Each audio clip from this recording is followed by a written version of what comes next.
Hello friends, welcome to the higher module on institutional management for entrepreneurship. We are into the unit number 5, which is on business startups, and this is part 3 of this unit, and this is on the industrial laws in India.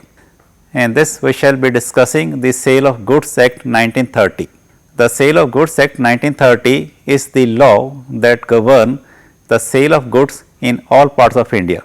This act requires goods to be as described of satisfactory quality and fit for the purpose. The only time goods are not required to be satisfactory quality is if a defect or issue was specifically brought to the buyer's attention before the buyer brought them. Now, who are the buyers and the sellers as per this law? As per the section 2(1) of the act, a buyer is someone who buys or has agreed to buy the goods. The act defines seller in section 2(1)(13). A seller is someone who sells or has agreed to sell the goods.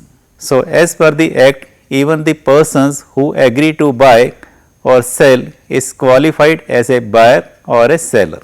The actual transfer of the goods does not have to take place for the buyer or the seller to be considered as the parties to the contract. Next is, what is the contract of sale of goods?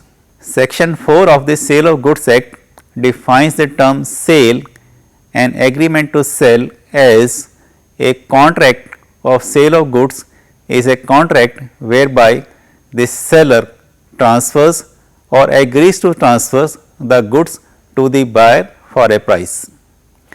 There may be a contract of sale between one part owner and another also.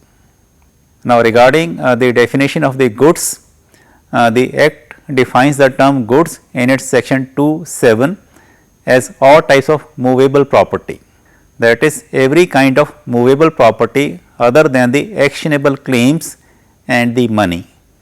Now, what is actionable claims and the money? We shall discuss in the next slide. The movable property includes stocks and shares, growing crops, grass, and things attached to or forming a part of the land which are agreed to be severed before the sale. The term actionable claims means those claims which are eligible to be enforced or initiated by a suit or by a legal action. This means that those claims where an action such as recovery by auction, suit, refunds, etc., could be initiated to recover or realize the claims. So, these are not considered as the goods. Now, we have the subtypes of goods. The first is the existing goods. The goods are termed as existing goods if they are present in existence at the time of the contract. In section 6 of the act, the existing goods are those goods which are in the legal possession or are owned by the seller at the time of formulation of the contract of sale. Second is the future goods. In section 2(6) of the act, future goods have been defined as the goods that will either be manufactured or produced or acquired by the seller at the time the contract of sale is made.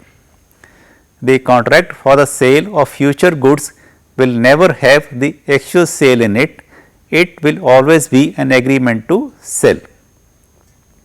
For example, you have an apple orchard with apples in it. You agree to sell 1000 apples to a buyer after the apples ripe. This is a sale that has to occur in the future, but the goods have been identified already and the agreement already made. Such goods are known as the future goods. Next, subtype is the contingent goods. Contingent goods are actually a subtype of the future goods in the sense that in the contingent goods the actual sale is to be done in the future. These goods are a part of the sale contract that has some contingency clause in it. For example, if you sell your apples from your orchard when the trees are yet to produce the apples are a contingent good. This sale is dependent on the condition that the trees are able to produce the apples, which may or may not happen. Now, let us discuss the rights of the unpaid seller against the goods. So, first we talk of the rights of lien, the seller's lien as per the section 47 of the Act. Now, according to the subsection 1 of section 47 of the Act, an unpaid seller who is in possession of the goods can retain their possession until the payment. This is possible in the following cases, like number 1, he sells the goods without any stipulation for the credit. That means, you pay the money, you pay the cash and take the goods. Second is, the buyer becomes insolvent. So, the buyer has no capacity to pay you. In that case, the seller can retain the goods. So, when the buyer of the goods does not pay his dues to the seller becomes an unpaid seller, and now the seller has certain rights against the buyer. Such rights are the seller remedies against the breach of contract by the buyer. Such rights of the unpaid seller are additional to the rights against the goods he sold. And what are those rights? Like number 1, suit for the price. Under the contract of sales, if the property of the goods is already passed, but the buyer refuses to pay for the goods, the seller can sue the buyer for wrongfully refusing to pay him his due. Second is suit for damages for non-acceptance. If the buyer wrongfully refuses or neglects to accept and pay the unpaid seller, the seller can sue the buyer for damages caused due to his non-acceptance of the goods. Third is repudiation of the contract before the due date. If the buyer repudiates or cancels the contract before the delivery date of the goods, the seller can still sue for the damages. Such a contract is considered as a resident contract, and so the seller can sue for the breach of contract. This is covered in the Indian Contract Act and is known as an anticipatory breach of contract. Fourth is suit for the interest. If there is a specific agreement between the parties, the seller can sue the interest amount due to him from the buyer. This is when both the parties have specifically agreed on the interest rate to be paid to the seller from the date on which the payment becomes due. But if the parties do not have any such specific terms, still the courts may award the seller with the interest amount due to him at a rate which the courts seems fit. Now, what are the remedies of the buyer against the seller? When the seller breaches the contract, the buyer also has certain remedies against the seller, like number 1, damages of non-delivery.